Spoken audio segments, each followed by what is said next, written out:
Meron kasing nag-message sa akin guys na minsan nakakaano din nakakakuha ng aking attention. Meron kasi akong video na ginawa noon na sinabi doon na ano bang pagkakaiba ng doktor kaysa sa engineer. Talagang binibigyan nila ng pansin yun, talagang pinapalalim nila yung issue. Ang totoo naman guys, comparison lang naman yun between engineer and doktor. Sabi ko kasi doon sa video ko, ang doktor kasi pagdating sa may sakit, siya ang nangunguna. Pero ang engineer, pagdating sa troubleshooting, ang technician ang nangunguna, guided by the engineer.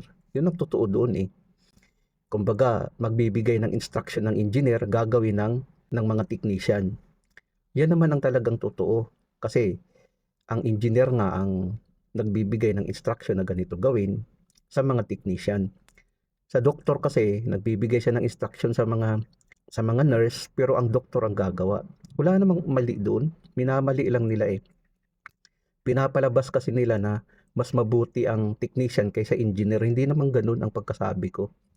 Mas mabuti ang engineer kaysa technician. Yun naman talaga ang totoo dahil mas malawak ang kanilang kaalaman kaysa sa technician dahil sila pinag-aralan nila for almost, dati kasi 5 years yan ngayon 4 years na lang dahil sa K-12 program ng gobyerno. Yun lang naman guys, hindi ko naman sinabi doon na mas magaling ang technician kaysa engineer. Paano mo naman masabi na magaling ang technician kaysa engineer Samantala engineer yun. Yung pagkukumpara ko kasi, pinapamalian lang ng mga basher ko kaya nga lumalim yung issue noon. Yun guys, nililinaw ko lang na mas magaling ang engineer kaysa technician. Kumbaga, ang engineer, binibigyan niya ng instruction ang technician at ang technician ang gagawa. Yan ang katotohanan dyan. Sana yung mga basher ko tigilan nyo na ako.